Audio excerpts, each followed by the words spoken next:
এই আমটা কি আম বলো তো? কাঁচা মিঠে আম। এখন বৌদি কাটছে। কালকে ট্রেনে আসতে আসতে এই কাঁচা মিঠে আম বিক্রি হচ্ছিল, তাই নিয়ে নিয়েছি। 10 টাকা করে পিস, জানো? দাম বেশি নিচ্ছে। আমার খুব ভালো লাগে। হ্যাঁ, কাঁচা মিঠে আম আমার খুব ভালো লাগে। একবার বলে ঠিক আছে দিয়ে দাও, 5টা দিয়ে দাও। আমার কাছে 50 টাকা ছিল। হ্যাঁ, বললাম যে আমাকে 5টা দিয়ে দাও। এর ভিতরে এখন এটা এখন মাখানো হবে। আমি এমনি এমনি খাবো, শুধু শুধুই খাবো। আমার খুব ভালো লাগে।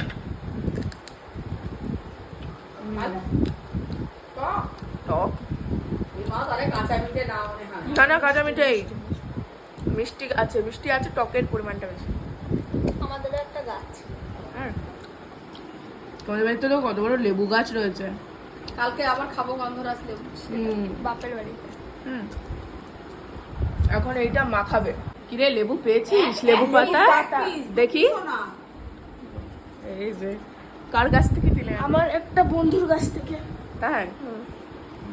এবার বিট লবণ দিচ্ছি। চিনি দেবো না এতে, চিনি দিলে এটা তো এমনি একটু মিষ্টি মিষ্টি।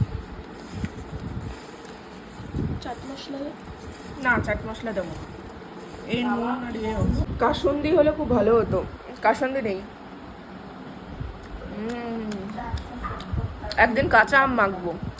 আমাদের পেছনের গাছে, আম গাছে কাঁচা আম হয়েছে না? কাসুন্দি টাসুন্দি নিয়ে আসবা মা দোকান থেকে, মাখাবো। আমি মাখাই, তাই না হলে কেউ খায় না মেখে এরকম।